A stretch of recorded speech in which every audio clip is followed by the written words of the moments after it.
We want to welcome everybody to tonight's Fireside Chat with Lyndon LaRouche.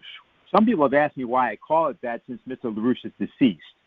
It's because his ideas are not deceased, and it's because the idea was that when we started this was in the image of Franklin Delano Roosevelt, someone that the speaker tonight has talked about a lot, written a lot about, and we've discussed that the concept of the Fireside Chat was an expression of the respect that the American presidency, in this case in the person of Franklin Roosevelt, was expressing and exhibiting toward the American people. The idea was the president would speak to the American people as though he was speaking to them directly in their homes at the fireside and having a discussion about the policies and ideas of the day. We believe that that's the conception that should guide discussions right now in the United States.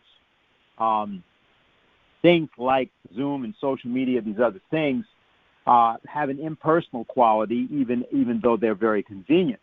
But the kind of thing that you can do with respect to a voice-only, often, at least, discussion, or discussion in which people can sit and deliberate, where they can go back and forth. They're not merely hearing somebody give a lecture, and they're also not looking at a campaign ad. They're not dealing with a sound bite. They're not trying to get somebody's opinion about some book that got written which was about somebody else, and then trying to make pronouncements about things that they don't understand. Rather, there's a set of conceptions that are discussed, and then often these are new ideas, and then the mind is stretched to try to deal with that idea. Now, of course, we are meeting tonight as an organization that has been involved in a rather extensive and also somewhat intensive exposure of a conference that's about to sort of happen in Glasgow, Scotland. I say sort of because many of the primary protagonists and participants won't be there. In fact, the host, Queen of England, will not be going.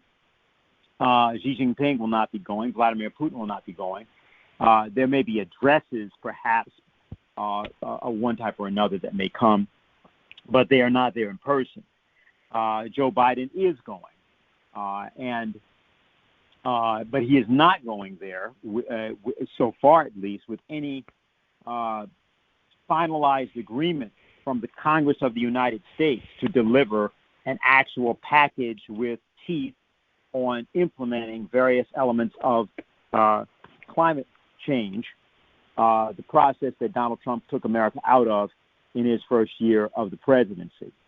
So this, in one sense, can be said to represent a sort of victory, but it doesn't really, because the problem involved is that the premises of the idea, the outlook that has characterized this COP26 Glasgow conference and many of these climate conferences is an outlook we call Malthusianism, after a particular figure, Parson Thomas Malthus of the British East India Company, who made a certain depopulation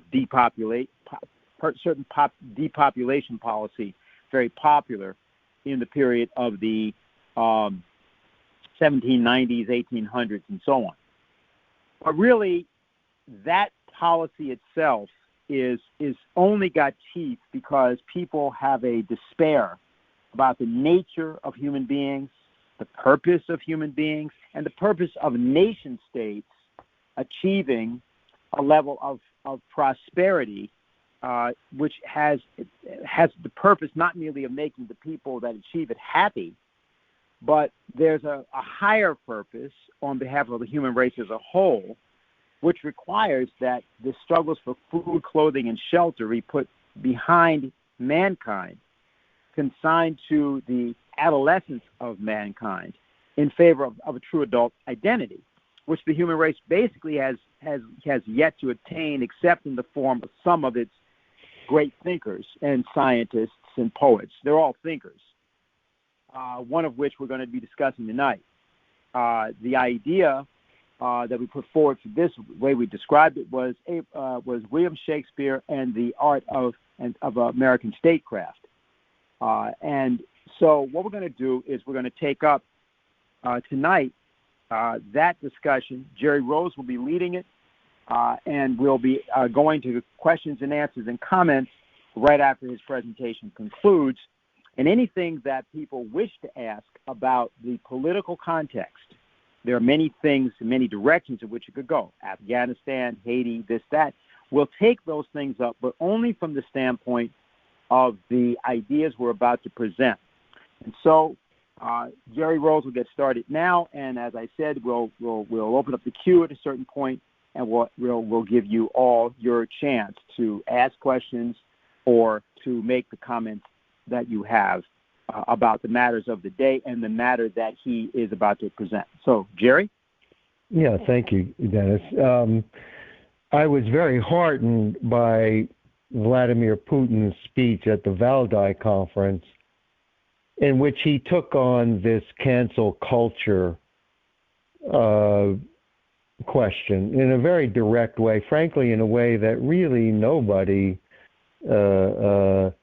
in Western Europe has even touched, in which he really attacked this idea that of political correctness and the rejection of classical culture based upon the fact that it doesn't fit the rules-based order of the British Empire.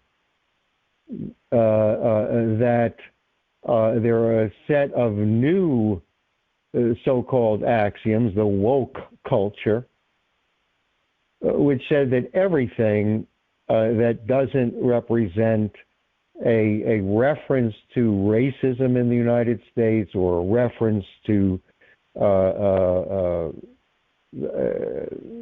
all sorts of insanity makes it politically incorrect, and therefore Shakespeare,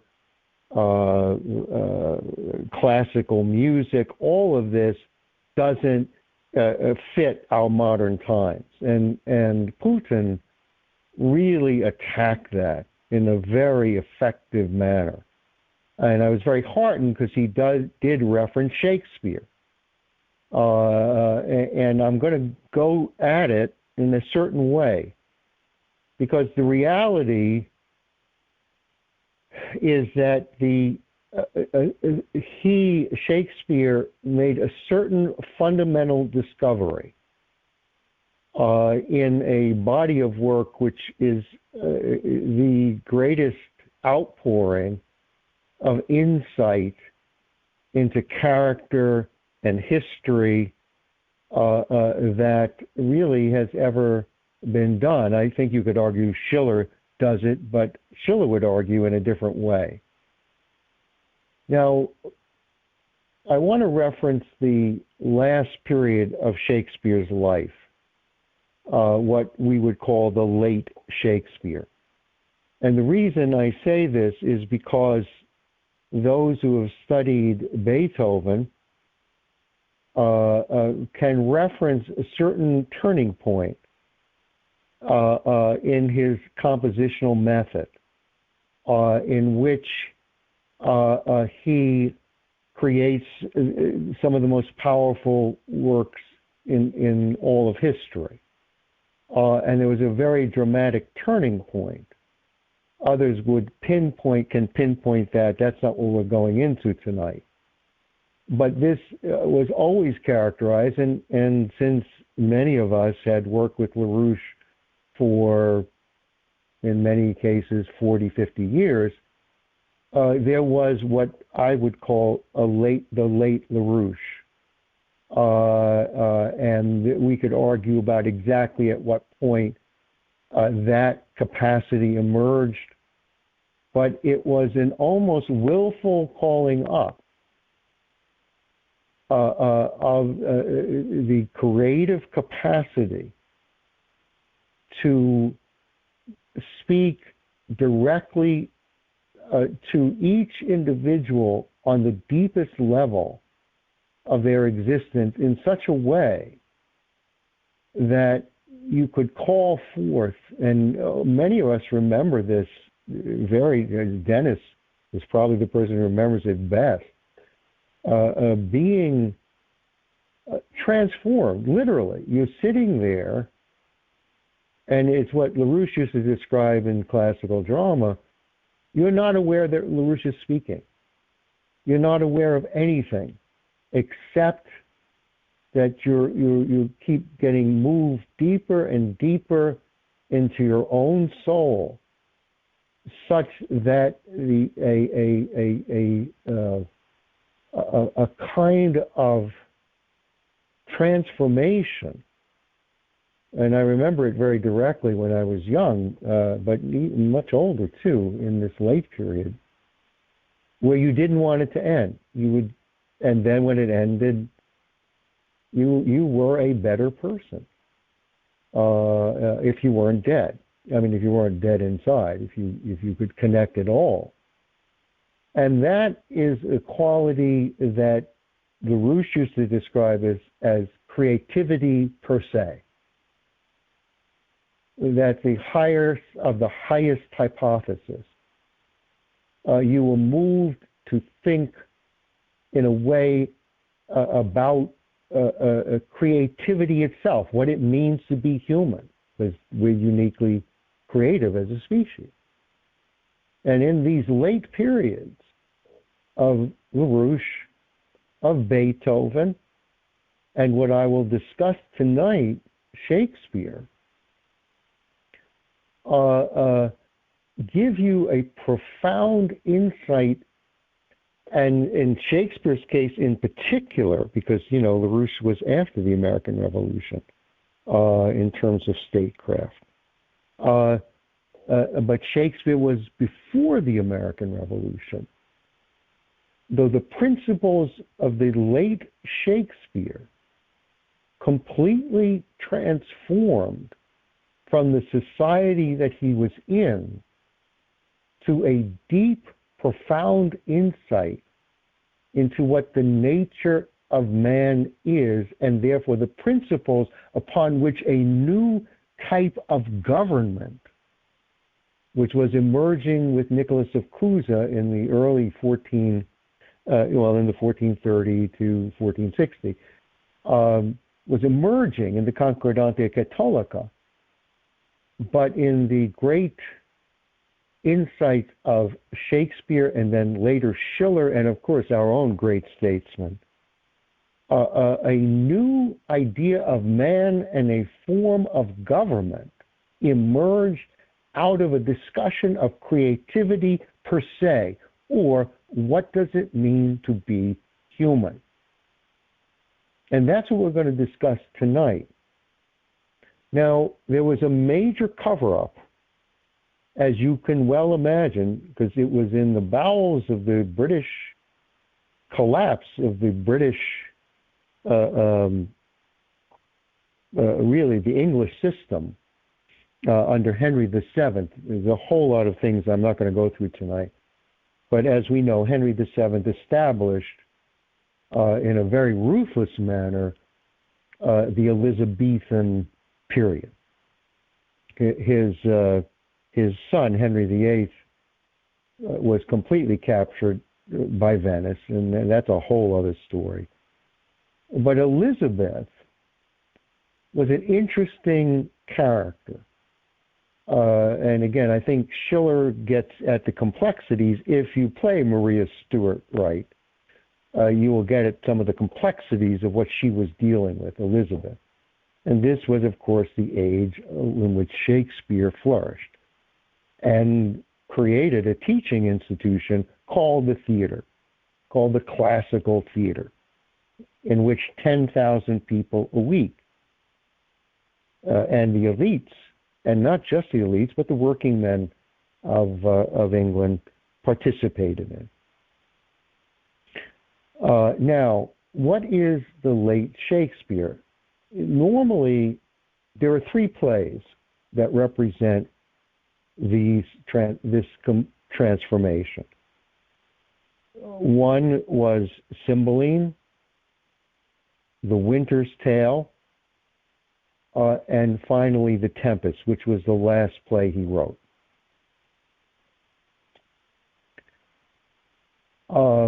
These three plays are not tragedies, are not comedies, and are not histories. And the critics, particularly the fops that think they know Shakespeare, call them romantic. Why do they call them romantic? And this is the argument, and I'm not making this up. They said after Lear, William Shakespeare went dry. He lost his creative capacity. And therefore he created plays that had happy endings. And that these plays are some of the when the normal British establishment attempt these plays, Lynn used to describe it very well as text unclear, shout like hell, right? There's a lot of shouting, a lot of histrionics, a lot of acting out, but they had no idea what these plays were about. And therefore they labeled them romantic because they had so-called happy endings. In fact, they represented a fundamental breakthrough, much as Beethoven's late quartets represented in his body of works. Fundamental discovery.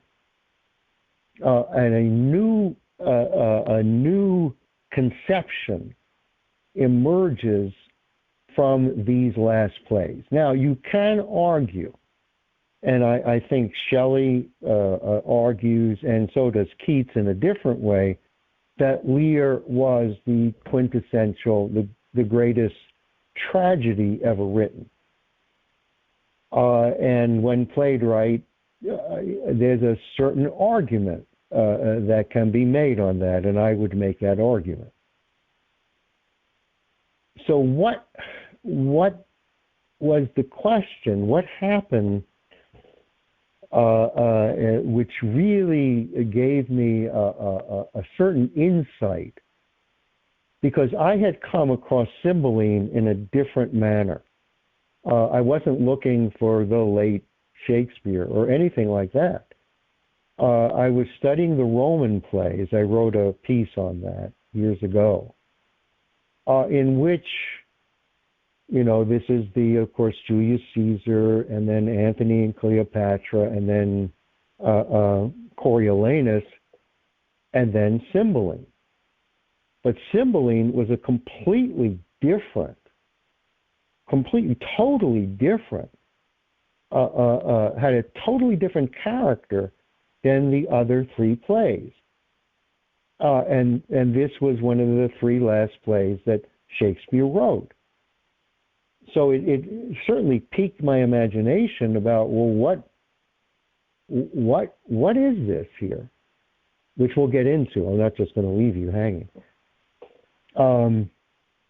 Now, what I first recognized was that in the famous Tempest on the heath of King Lear, where he is driven mad by the ingratitude of his daughters and the absolute evil of their husbands, or at least one of the husbands. And he's driven out on the heath. He was a great king who made a foolish act in terms of giving away his kingdom to people who were completely unworthy of such a responsibility. Anyway, on the heath, he goes mad. There's the famous mad scene. But then he comes in. He's led in by his fool, and turns out to be his son, Edgar. But he's led into a hovel to try to live, because he couldn't. They let him out of this tempest, this heat. And the first thing he says when he comes into the hovel he has this moment of total lucidity, and he says something to the effect, I could get the quote, but I'm not interested in that right now. Is this how my people lived? Did some of my people live this way? How come I didn't know? How come I didn't care? Really, if I had to do again, it would be different, which is fascinating to me. It's the open question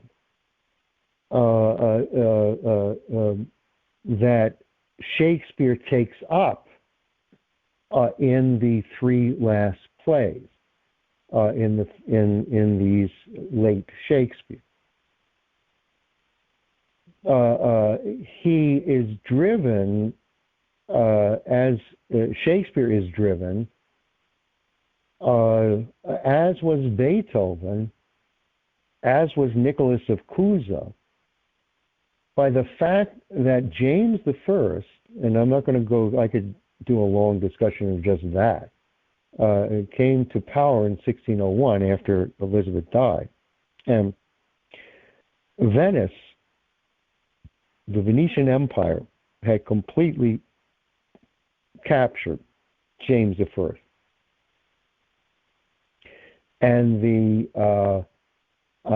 the cultural, moral collapse of England was extremely apparent, as in the late Beethoven after the Carlsbad decrees, in which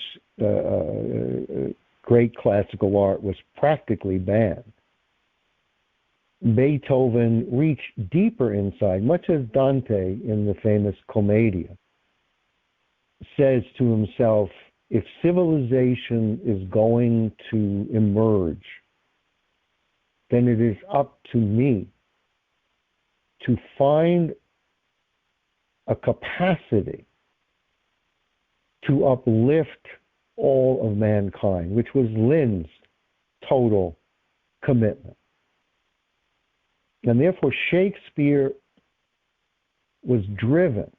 And this is fascinating to me. I mean, not, Schiller had a different situation, but Shakespeare was driven to create something new, something of a deeper, more profound level. And in the Cymbeline play and in the Winter's Tale, the three plays are the Cymbeline, the Winter's Tale, and the Tempest.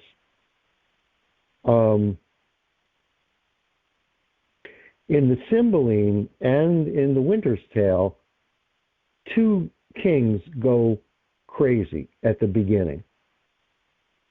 In the Cymbeline, the king who's manipulated by a wife who ends up trying to poison him and kill his daughter and wipe out his family, banishes the husband of her daughter, of his daughter, who was raised by him, the king. His daughter fell in love with him. His name was Posthumus because his father died in the wars for the king, and the king raised the child as a child of his own. And they were childhood friends, and they fell in love and got married.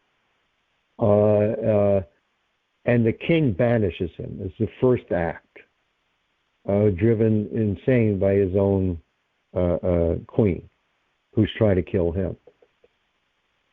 And in the Winter's Tale, the king falls into an insane, irrational hatred of his wife, who he accuses of committing adultery, that his own son was not his son, that she had committed adultery with the king of Sicily, or Hungary or something.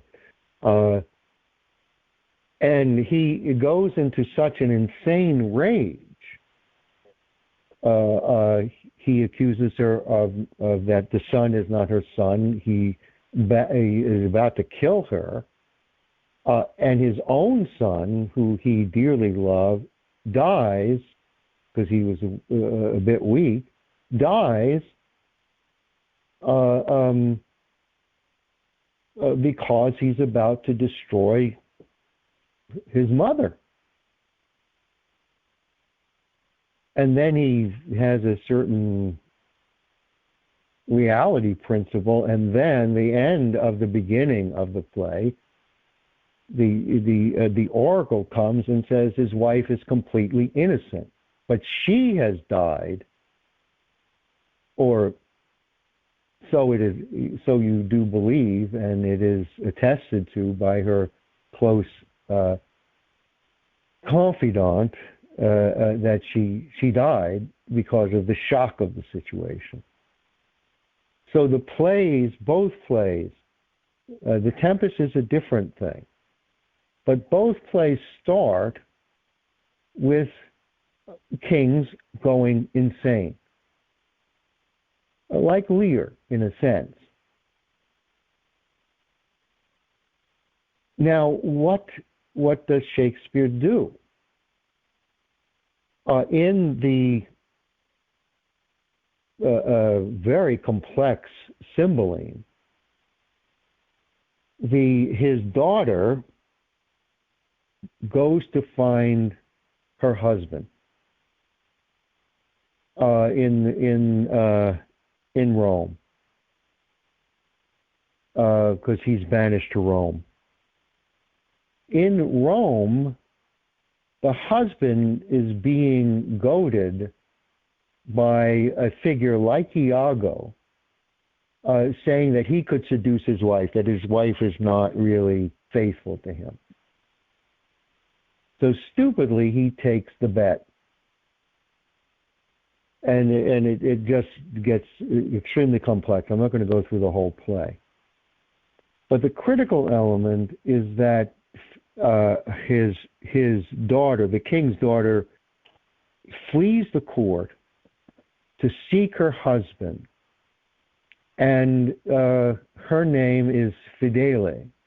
Now, people have said that she changes her name and dresses as a boy, and they say, and there's an argument on that may be the basis of some of the Fidelio, the later Fidelio of Beethoven.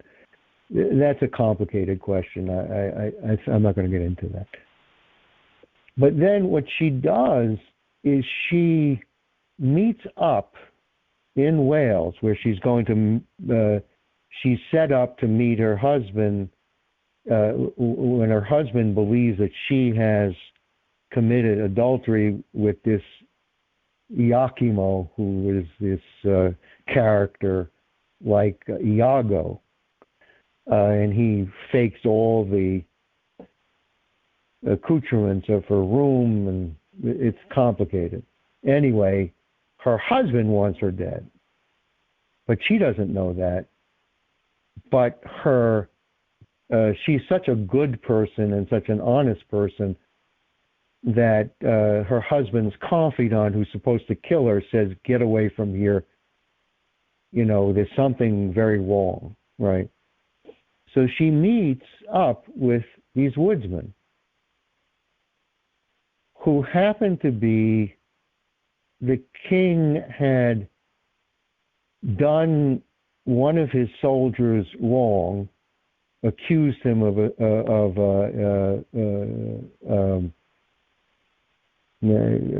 accused him of not really fighting for the realm, and this soldier was totally loyal.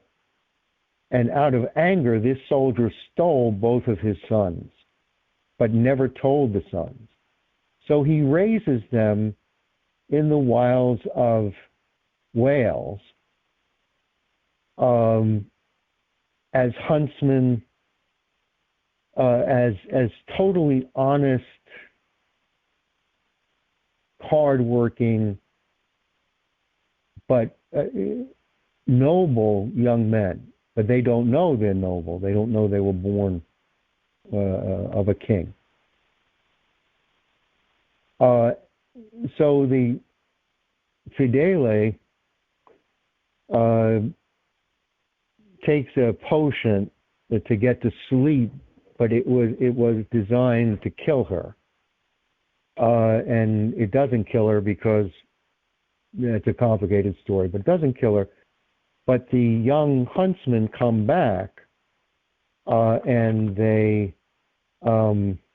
find who they believe, who they have adopted, have become very dear with, Fidele, almost immediately, find her, or really they thought it was him, to be dead.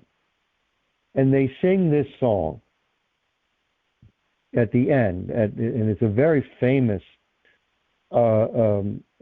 piece of Shakespeare over what they believe to be a dead Fidele.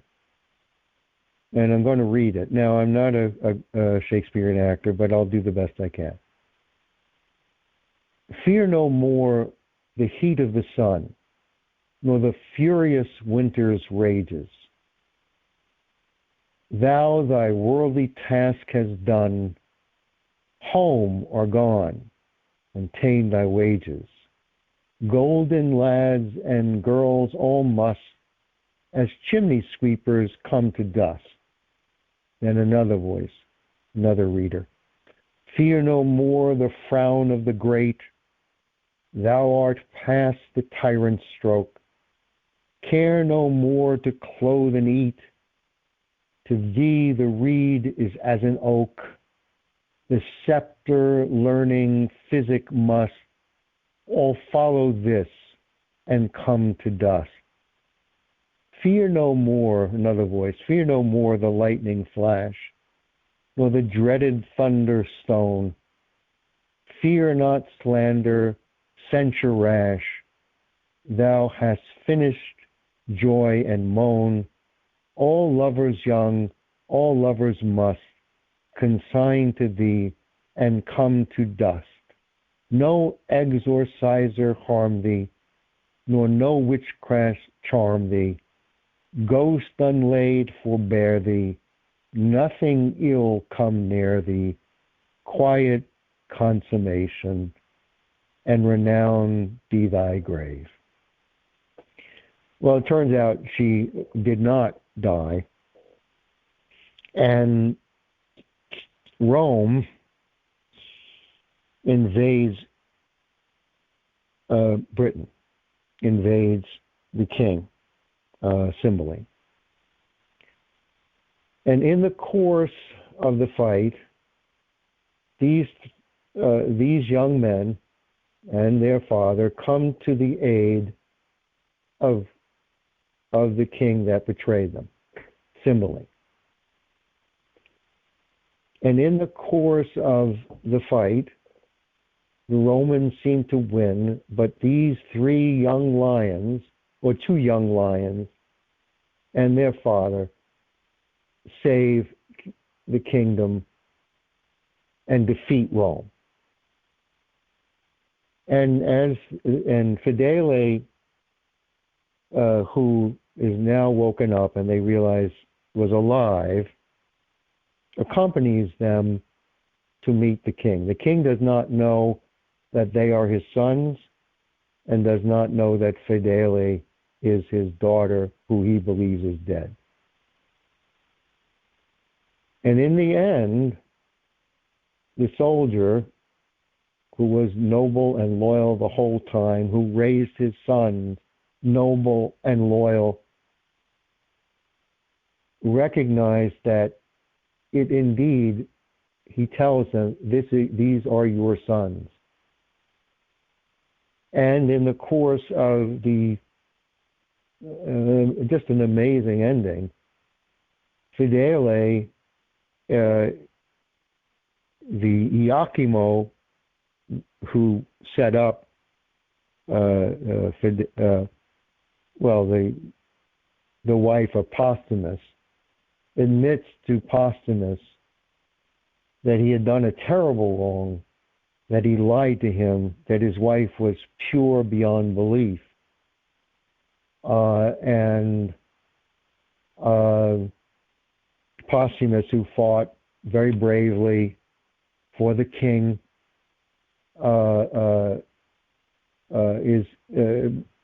king finds out he has two sons, his daughter's alive, Posthumus is reconciled, and everybody is reconciled. And the king recognizes that the queen was trying to kill him and destroy. So so the Romans who are defeated, he says, well, enjoy of this occasion, enjoy of what has happened, what has befallen. I will pay your tribute, and we will have peace. And the Roman general, who was previously a close friend, makes a wonderful pledge at the end. And this is quite literally, render to Caesar that which is Caesar, render to God that which is God. And to me, I at that point I said, oh, whoa, this is amazing. It reminds you, by the way, of Clemenza di Tito and other of Mozart things, which I think was inspired by by this play. So that there's a lawfulness, what Lynn or really others describe as agape, but that the king is not the subject of the play. In fact, the king is insane, and he's brought to sanity by something outside the court, something outside the normal actions of a court or a king and everybody bowing down.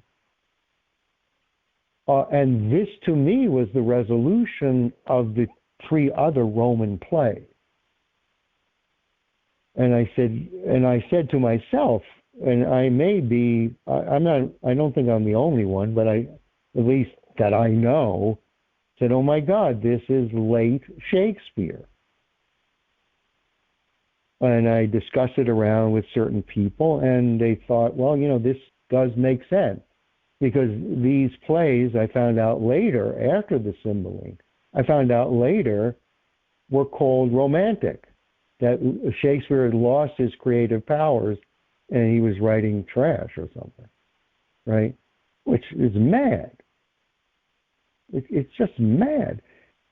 Then I looked into The Winter's Tale, because then I became fascinated with, well, what is this about, right? And in The Winter's Tale,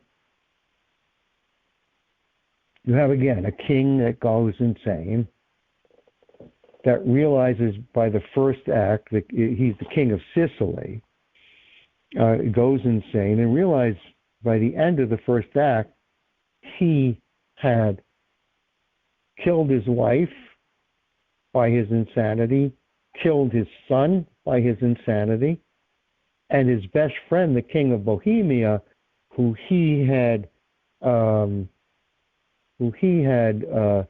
was going to kill for defiling his wife, Hermione,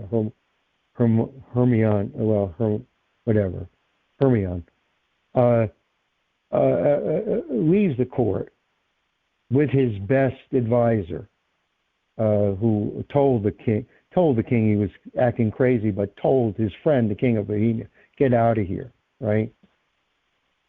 Well, the plot thickens because, again, this king had a daughter who he, I don't remember exactly why, but he banishes the daughter and tells his closest confidant to have the daughter killed. I don't know why. But, of course, the confidant doesn't. And the daughter is raised as a commoner. Her name is Perdita, meaning lost, or by shepherds. And it turns out the king of Bohemia's son falls in love with Perdita. She's so noble and good. And it's impossible because her father, the king of Bohemia, won't allow it. So they run to the king of Sicily, who is now completely chastened by what he had done. And then the king of Sicily, who had lost everything, says to the king of Bohemia, who comes to seek his son, who had escaped to Sicily with his Perdita, who happens to be his daughter, his thought dead daughter.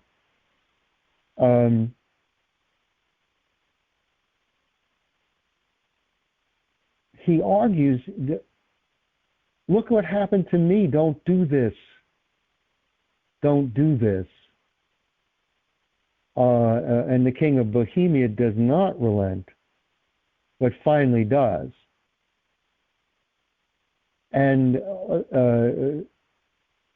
they all go to the honest maid of the queen had a statue made of her. And he tells the broken king of Sicily, after he's reconciled to his daughter, come, let's go to the statue. Let us all pray and, try to live as best we could. And in the course of the going to the statue, and, Perdita he realizes he does have a daughter. In the course of that, the statue, which is made by the artist, actually turns out to be one of Raphael's students in the play. He wasn't a sculptor, but anyway, one of Raphael's students had created this sculpting. It was so lifelike. And then all of a sudden, through the course of redemption, through the course of the kind of recognition of what it means to be a real human being, of having compassion and real love for the next generation, the statue comes alive. Now, people have all sorts of ways, I've seen really stupid ways of dealing with this statue coming alive. But it's a metaphor. How art and the composition of the play itself and the transformations of the people in the play and the kings in the play, these transformations transform nature and transform, in a sense, you could say, the artist calls upon the power of the universe and the real universe, the universe created by the Creator, to animate and create something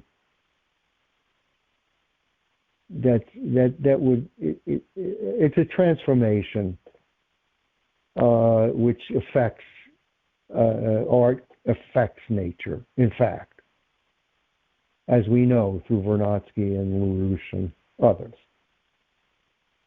So there is a very complicated problem of how you would deal with that, because if you make it too naturalistic, you destroy the point of it.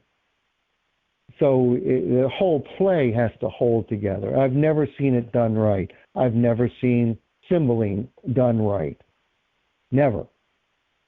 I think it's way beyond the British to deal with this question. I think really we could deal with it. And the new generation, this new generation that must carry mankind forward, that we are in the middle of bringing forth in Russia, in China, in the United States, in Latin America, in Africa, as Helga did as part of her discussion. These insights are very, very important, that a new generation must give purpose and meaning. Our meaning of our lives is what we leave behind, what we actually leave, and the mission and insights that we leave to the next generation. And the Tempest is a fascinating throwback to the Tempest on the moor, which drives Lear insane. Because in the Tempest, it starts with the Tempest, but almost the first things out of the captain of the ship's mouth is,